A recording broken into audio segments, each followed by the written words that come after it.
Hi, by way of introduction, my name is Art Ellison, and I'm going to be talking a little bit today about placing documents on your microsite, placing content in those documents, and adding buttons for easier scrolling.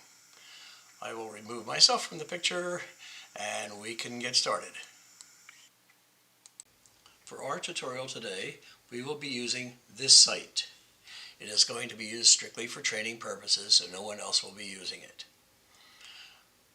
In your particular chapter, when you have documents to place on the site, you will put it on the page Documents. I don't have any documents from your site, so I'm going to have to make something up. My plan is to make a page called Recipes and place some recipes in it. The page will be under here, so when we bring up documents, you should see the new page. So let's get started with that. Following along with our plans, the first thing you need to do is create a page. We do that from the dashboard. Look at your pages. We want the page to sit right here under Documents. So since there is no page existing, we're going to create one by clicking Add New Page. As I said, it's going to be called Recipes.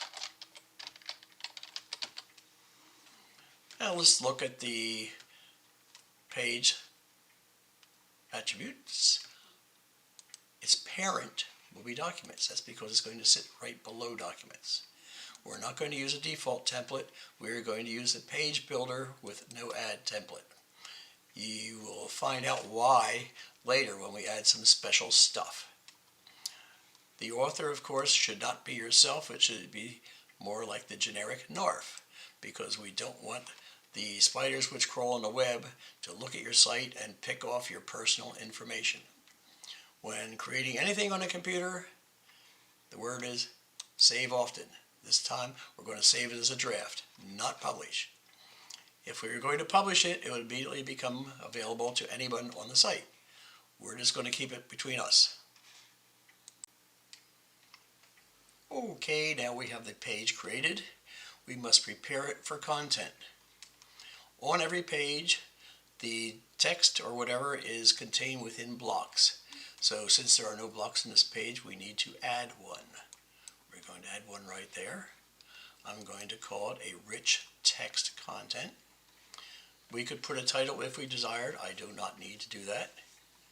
Right here is where your content goes. So if you have content handy, we will place it there. For our purposes, I'm going to copy some content from another document and place it there. I have some content. It's created in Microsoft Word, so I'm going to copy it from Word and paste it as plain text. That way, Microsoft Word can't insert some characters that it normally uses. Well, this isn't very much content, so let me make some space and go get another document.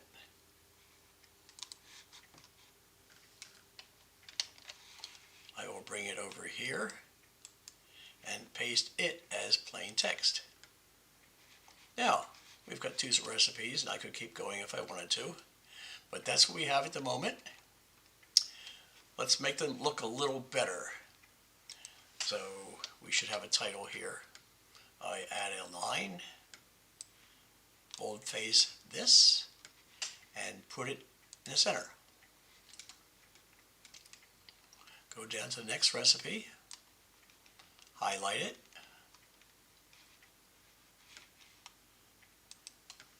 make an extra line there, highlight it, boldface, place it in the center.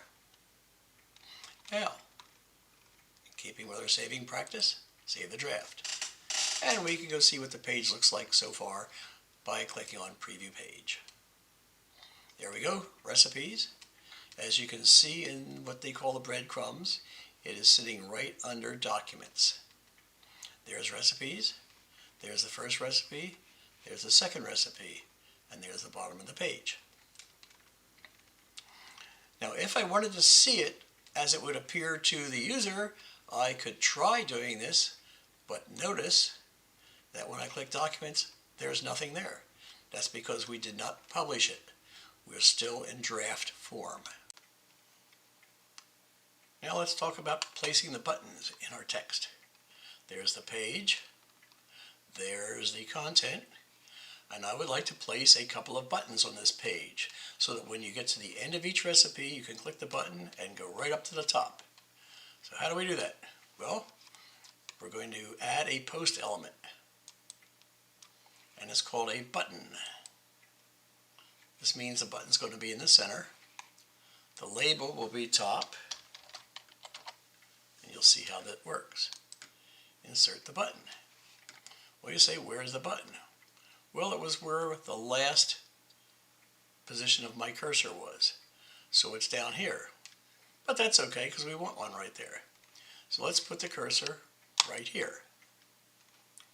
Let's go up and add another post element, a button in the center. Button label, let's see, it remembers what the last one was, so I'll just click on it. And it will go right there, just where I wanted it. Go up here and save our draft. Preview the page. There's our page recipes. There's first recipe with a top button there. Goes right up to the top. Go down to the bottom. Click. Goes back up to the top. Now the button can be defined to be almost anything. For our purposes, we just said go to the top of the page. It could actually contain a link to take us somewhere else. Notice that I took the top buttons out.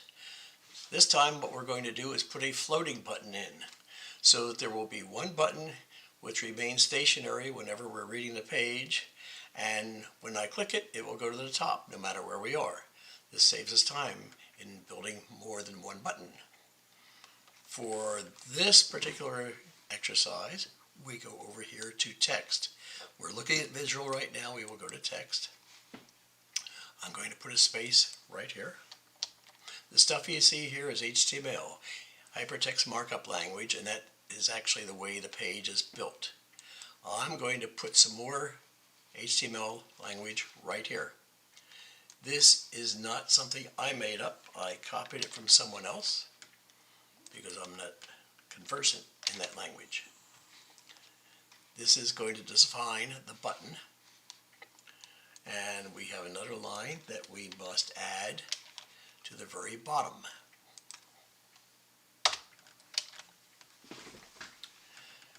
Now, when we go into visual, we'll see this. That means they've got some HTML in there. And go up here and save it. Check it out with a preview and watch it work. There's the button in the lower right hand corner.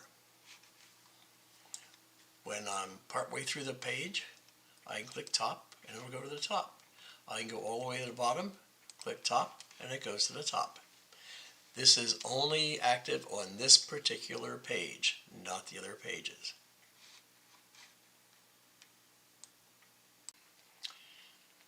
Today, we've learned how to create a page, place content in it, and place some buttons.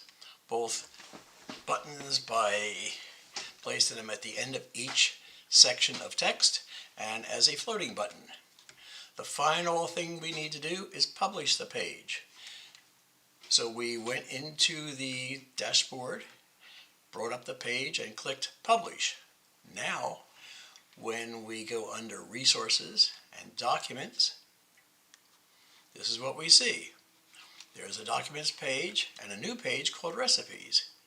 Click on that page, and there they are, with our floating button up top, just like we wanted it to.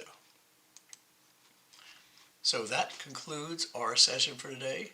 Thank you very much for joining me.